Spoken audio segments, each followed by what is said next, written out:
Votre rendez-vous juridique. Nul n'est censé ignorer la loi avec Avocazur, barreau de Draguignan.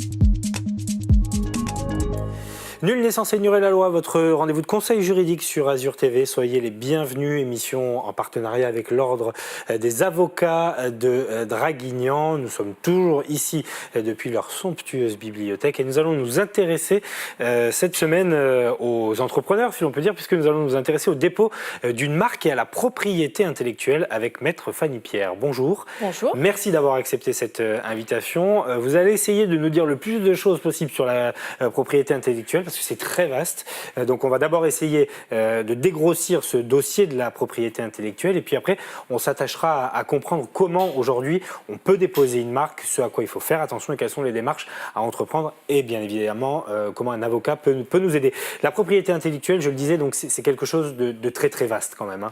Tout à fait. Alors on a tendance à faire une confusion et à penser que le droit des marques ce n'est que la propriété intellectuelle et en fait pas du tout. Il faut savoir que la propriété intellectuelle se divise en deux branches que le public ne connaît pas forcément. La première branche, c'est le droit d'auteur. C'est ce qu'on appelle la propriété littéraire et artistique, qui est donc un pan de la propriété intellectuelle. Et on a un deuxième pan qui est la propriété industrielle. Et le droit des marques n'appartient qu'à cette deuxième branche de propriété industrielle qui regroupe à la fois le droit des marques, on le disait, le droit des brevets et le droit des dessins et modèles. Donc c'est vrai que des entrepreneurs sont souvent friands de marques parce qu'ils veulent avoir un signe distinctif.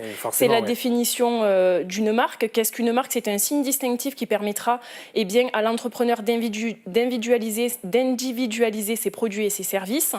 Et cette marque, c'est quelque chose qui va lui permettre de se faire connaître dans le public et qui va lui permettre de ne pas être confondu au niveau de ses produits et de ses services dans le marché. Ce qui veut dire effectivement qu'il faut être singulier, qu'il y a un certain nombre de précautions à prendre. La démarche pour déposer une marque, ça part d'où en fait? Alors finalement déjà, la marque, elle part d'où? Elle part du choix de l'entrepreneur. L'entrepreneur a plusieurs choix. Il peut décider de cibler le marché national, le marché français. Donc de ce point de vue-là, il va s'adresser à l'INPI, l'Institut national de la propriété industrielle. Ou alors il va décider de déposer sa marque au niveau plus élargi, qui est le niveau de l'Union européenne. Là, on a un deuxième bureau qui auparavant il s'appelait l'OHMI, maintenant il s'appelle le Bureau de l'Union européenne pour la propriété intellectuelle. Ce bureau va vous permettre de déposer une marque non pas seulement en France, mais dans les 28 pays, les 28 États de l'Union européenne. Vous avez également un troisième pan qui est la marque internationale. Alors là, c'est un petit peu plus en balbutiement. On n'arrive pas trop encore à déposer des marques internationales. C'est plutôt une marque nationale qui va être déposée dans plusieurs États. Le système ne fonctionne pas aussi bien que le système français et le système européen. Mais le choix de l'entrepreneur, déjà, c'est de délimiter le territoire sur lequel il veut commercialiser ses produits. Bien sûr. Oui, j'imagine. Alors, vous avez plusieurs tarifs. Vous avez un tarif INPI qui est basé sur un dépôt électronique à 210 € hors taxe. Et vous avez ensuite un tarif OHMI, maintenant bureau européen, qui est à 850 € prix d'appel hors taxe. Prix d'appel, pourquoi ? Parce que le prix va augmenter en fonction du nombre de produits et de services qu'on va déposer. Oui, c'est ça. Donc après, là, il y a toutes les ramifications aussi qui rentrent en jeu. Et évidemment, il faut faire très attention à ne pas, vérifier que la marque n'est pas déjà prise. Alors c'est ça. C'est une des raisons pour lesquelles les clients viennent souvent nous voir, parce qu'ils ont décidé de se débrouiller tout seuls au niveau de l'enregistrement de la marque. Et qu'est-ce qu'ils ont fait ? Ils n'ont pas fait les choses dans les règles. Déjà, pour être valide, il faut savoir qu'une marque, elle ne doit pas décrire le produit pour lequel elle a été déposée. Je reviens un tout petit peu sur la marque parce que je n'ai pas expliqué ce que ça pouvait être et ce que ça ne pouvait pas être. Une marque, ça peut être un mot. Par exemple, vous allez avoir comme mot Fiat qui a été déposé tel quel avec ces 4 lettres. Donc vous avez la marque Fiat qui est déposée, c'est ce qu'on appelle une marque nominative. Maintenant, vous allez avoir aussi des logos. Par exemple, Nike, vous avez la fameuse languette Nike, qui est un logo, qui est une marque figurative.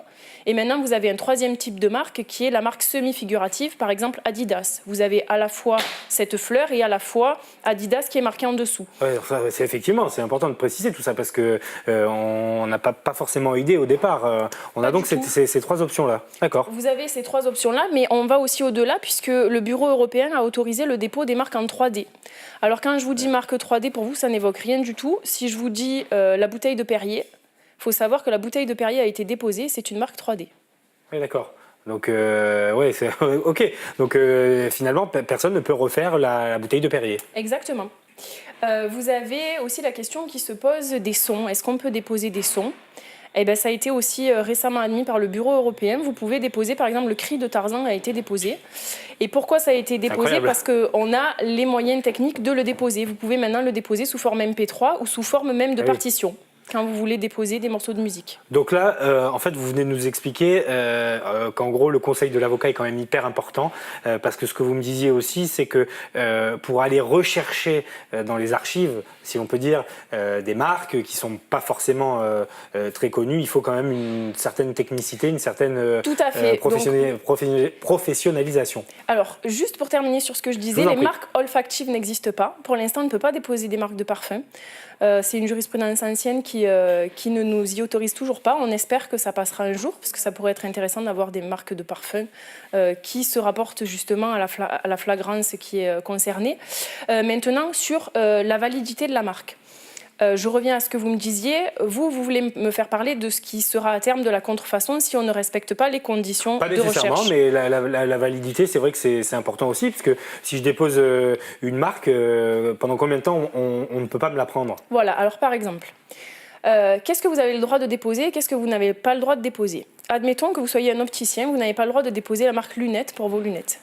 Pourquoi ? Parce que c'est descriptif du produit que vous avez déposé. Forcément, tous les opticiens affirment qu'ils vendent des lunettes de toute façon. Donc ça poserait problème parce que la marque, c'est fait pour individualiser le produit, je le disais au départ. Et si la marque décrit le produit pour lequel elle a été déposée, ça pose un gros problème parce qu'on n'arrive plus à savoir ce qu'on achète et on n'arrive plus à le différencier d'un produit ou d'un autre. Admettons que je m'appelle Chanel, de nom de famille. Oui. Je ne peux pas déposer mon nom de famille. Alors vous pourrez le déposer, mais pas pour une marque de parfum ou pas pour une marque de prêt-à-porter, parce que c'est dans ces domaines-là que Chanel est connu. Et est-ce qu'on peut aussi protéger, admettons, Apple ou Chanel, qui ont un certain prestige, Yves Saint Laurent, peuvent se protéger sur tous les domaines qui existent ? Est-ce qu'ils peuvent se prémunir qu'il n'y aura pas une marque de voiture, par exemple, qui s'appellera Yves Saint Laurent ? Alors...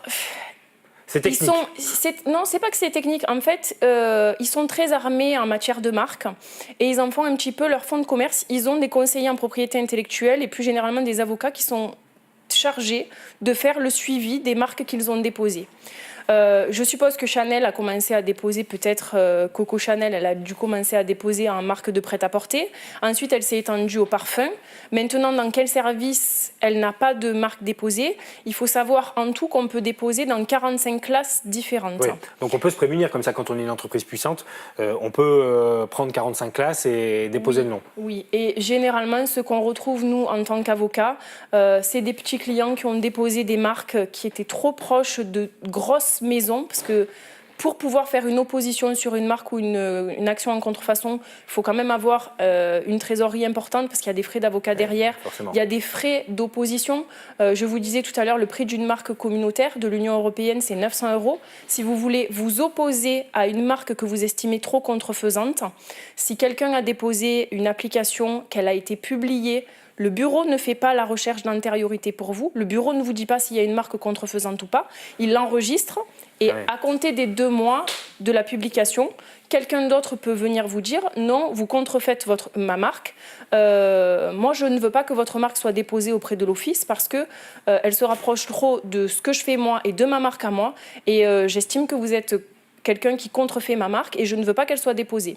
Et c'est le bureau là qui va rendre une décision. C'est pas forcément le juge qui rendra une décision de validité de la marque, ça pourra être aussi directement l'office. J'imagine qu'on m'empêchera de déposer Chanel avec 2 L, par exemple, pour faire des vêtements, pour faire du prêt-à-porter. Au niveau des oppositions et au niveau de la contrefaçon, il y a plusieurs critères qui ont été retenus par la jurisprudence. En fait, on ne peut pas déposer une marque qui est identique ou similaire et qui est de nature à créer une confusion dans l'esprit du public. Le vrai critère, c'est la confusion dans l'esprit du public. Donc, quand on évalue cette confusion, on va l'évaluer à plusieurs niveaux. On va l'évaluer au niveau visuel, notamment au niveau des marques semi-figuratives, au niveau phonétique, donc on tombe dans le problème que vous m'exposiez, Chanel avec 2 E au niveau phonétique, malheureusement c'est trop contrefaisant.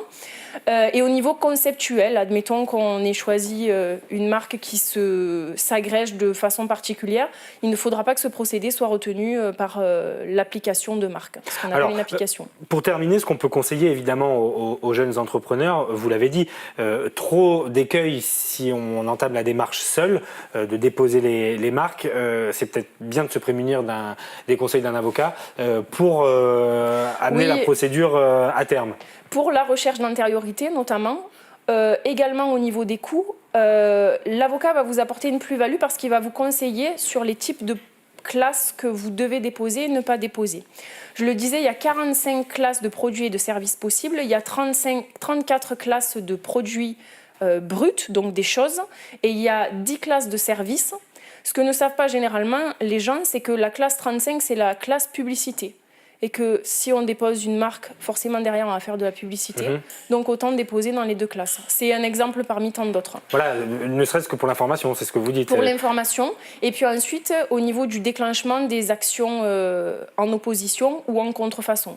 Donc l'opposition, je ne me suis pas très bien expliquée sur ce que c'était. C'est quand on a déposé sa marque, on a une publication au bulletin officiel de la propriété industrielle pour ce qui est français. Le BOPI.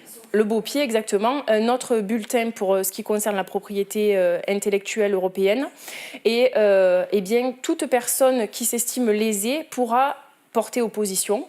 Maintenant, la contrefaçon, c'est autre chose. La contrefaçon, la personne qui se plaint de contrefaçon ne s'est pas manifestée 2 mois après la publication de la marque et va devant le juge contester cette marque. Et là, évidemment, là, il faudra un avocat.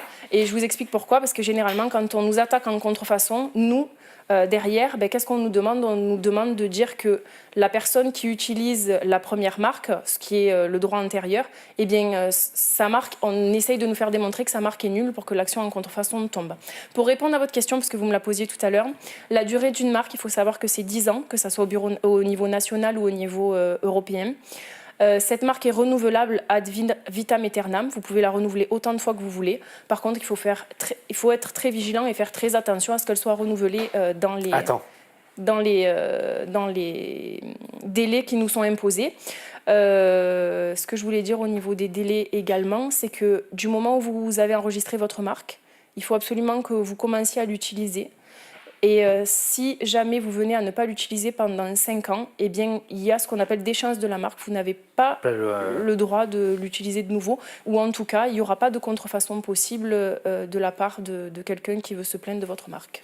Merci beaucoup, Maître Fanny Pierre, pour toutes ces précisions sur la marque et la propriété intellectuelle. Ça concerne évidemment tous les entrepreneurs qui souhaitent se lancer dans le business. Donc consulter un avocat, c'est évidemment le conseil à retenir. Merci à vous de nous avoir suivis. On se retrouve très prochainement ici pour un nouveau numéro de Nul n'est censé ignorer la loi.